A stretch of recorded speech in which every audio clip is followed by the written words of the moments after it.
Olá pessoas, eu sou o Léo. E eu sou o Miguel. E esse é o canal Piuí. Geralmente quando a gente vê um filme a gente fica do lado do protagonista, porque a gente entende que ele é a vítima da história, que ele tem que passar as dificuldades e a gente torce pra ele vencer. É verdade.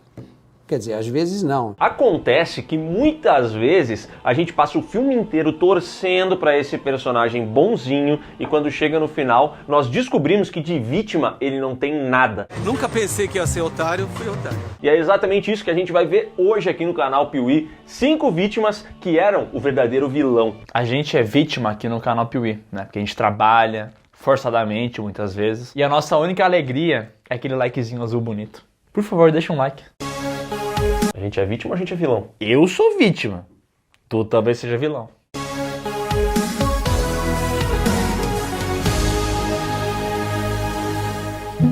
Black Mirror é aquela série que gosta de imaginar uns futuros meio loucos e também gosta muito de brincar com a nossa expectativa, porque constantemente eles dão uma mudadinha naquilo que a gente esperava.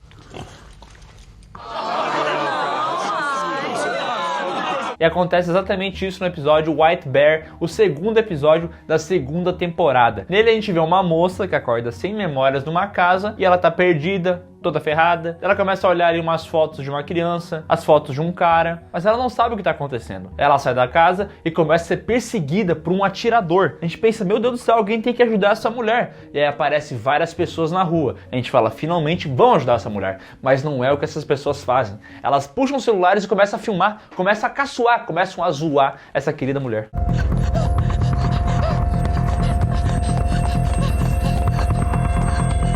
E essa mulher então começa a correr desesperadamente pela sua própria vida. E ela pede ajuda e ninguém faz absolutamente nada. Eu lembro do momento que ela fala assim: alguém me ajuda! Alguém me ajuda! Ninguém ajuda ela, mas em algum momento ela se encontra com outras pessoas que estão na mesma situação, fugindo de atiradores e sendo zoadas por uma galera fazendo stories. E aí o tempo vai passando e a gente começa a pensar, meu Deus, eles precisam sobreviver. Por que estão fazendo isso com essas pessoas? Mas conforme o episódio progride, a gente entende que essa galera que tá fugindo, a gente não deveria ter pena deles, porque a mulher, a protagonista que nós acompanhamos, que nós temos pena, é, na verdade, uma das pessoas que assassinaram a criança daquelas fotos que apareceram lá no início do episódio. Ela era a vilã, não a vítima. O julgamento de Victoria Skillane foi concluído hoje. O veredito, culpada. Skillane havia raptado Jemima Sykes, de 6 anos de idade. Exatamente. E como punição, todos os dias a galera apaga a memória dessas pessoas e coloca eles pra correrem nesse verdadeiro circo dos horrores, entendeu? E geral tá lá pagando. Pô, paguei R$50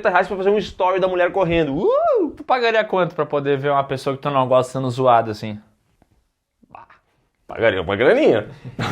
Muito dinheiro, muito mesmo. O objetivo da parada é fazer com que as pessoas sintam na pele o medo que suas vítimas sentiram, entendeu? Mas daí todo fim do dia apaga a memória e começa um novo dia e... Podia não apagar a mente, né? Pra ela lembrar do que ela passou. Todos os dias, né?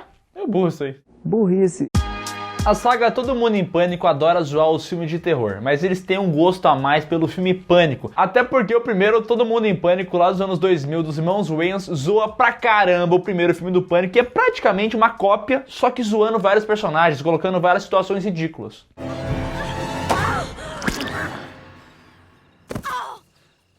E uma das grandes graças do filme é justamente pegar essas referências, né? É o momento do eu vejo gente morta. I see dead people. This shit is awesome. Tem até o Red Rum, Red Rum. E eles não ficam só nos filmes de horror, porque eles também zoam Matrix. Matrix.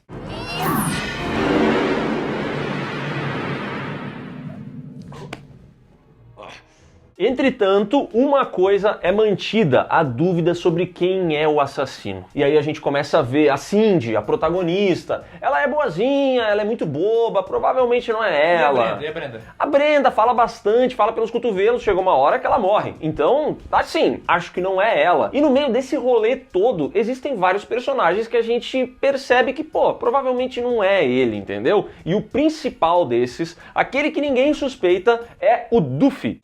Special Officer Doofy.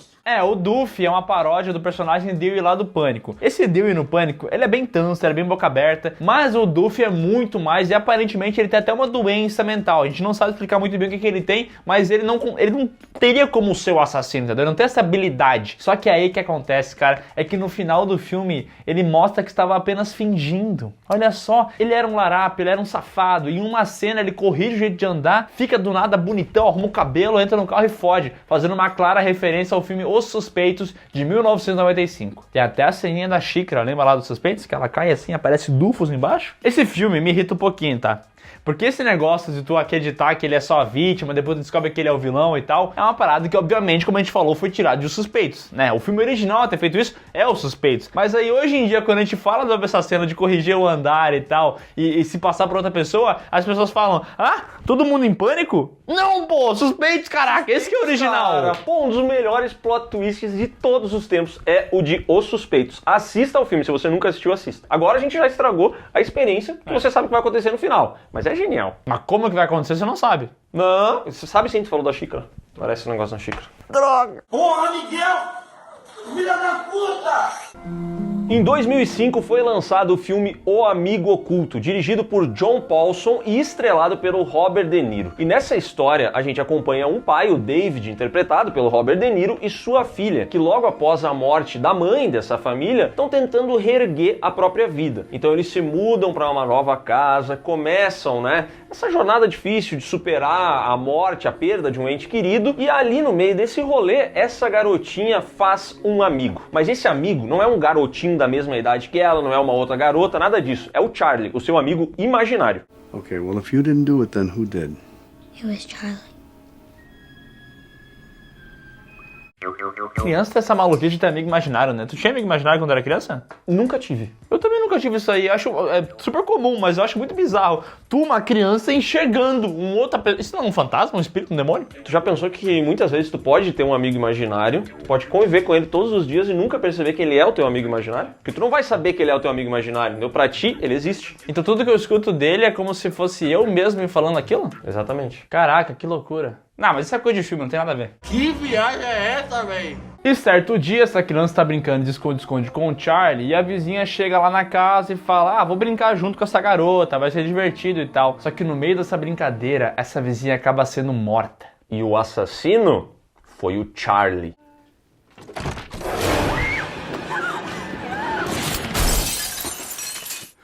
E é dessa brincadeira que vem o título original do filme, que é Hide and Seek, que aqui no Brasil a gente chama de Esconde-Esconde. Até porque o filme é Amigo Oculto, parece que em algum momento do filme vai ter uma brincadeira onde cada um compra um presente pro outro, tá ligado? De forma secreta.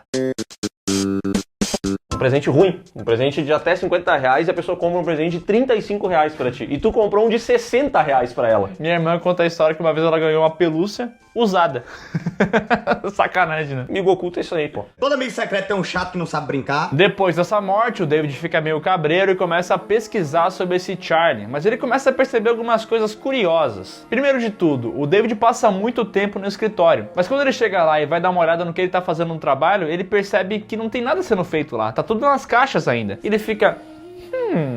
Daqui a pouco ele percebe que a garota só vê o Charlie quando ele está trabalhando no escritório.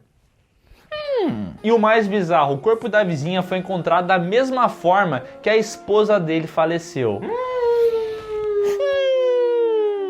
Suspeito. E é aí que o David começa a se lembrar do que realmente aconteceu. A esposa dele, na noite em que ela morreu, o David viu essa mulher o traindo. E aí ele matou a própria esposa. Depois disso, a sua mente se dividiu em duas.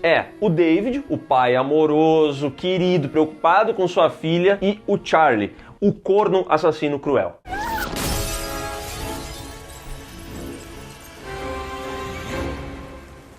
Caraca, o nome do filme podia ser outra coisa então, né? Tipo o quê? Corre que o corno tá puto. Um corno muito louco.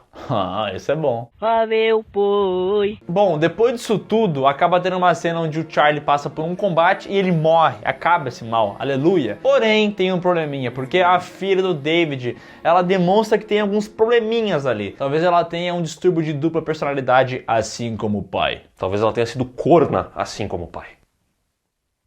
Acho que na idade dela não, né? Evita. O Mistério das Duas Irmãs é um filme de 2009 que conta a história da Ana, uma garota que tem problemas mentais, é enviada até uma instituição para ver se ela consegue melhorar e depois de um certo tempo ela é liberada. Falam para ela assim, pode sair. E é curioso que ela foi para lá porque ela tentou tirar a sua vida. Não conseguiu, mas agora aparentemente ela tá de boa. Ou será que não? Aos poucos a gente entende que o que aconteceu tem a ver com a morte da mãe de Ana. Foi esse o fato que levou ela a ficar dodói das ideias. Quem que matou? Um amigo oculto? Aí tem que ver se ela traía alguém ou não, né? Todos os filmes estão ligados de alguma forma, né? É isso. Coincidência? Acho que não! Mas ela retorna pra casa, encontra seu pai e encontra a Alex, a sua irmã, porque é o mistério das duas irmãs, então tem que ter duas pessoas, entendeu? E ali, essas duas irmãs começam a ter um grande problema, porque o pai delas está com uma nova namorada. E essa madrasta delas, pra começo de história, iniciou o relacionamento antes da mãe das garotas morrerem. Então quer dizer, alguém era corno nessa história. Aí, de novo, traição? De fato, alguém era corno, entendeu? E pra piorar, as duas irmãs começam a acreditar que a mulher é uma assassina. Então elas tentam denunciar ela pra polícia, elas tentam fazer alguma coisa pra tirar essa mulher da vida delas e não funciona. E daí elas têm uma decisão que qualquer ser humano teria, né? Uma coisa correta de se fazer numa situação dessa. Matar a mulher. Caraca.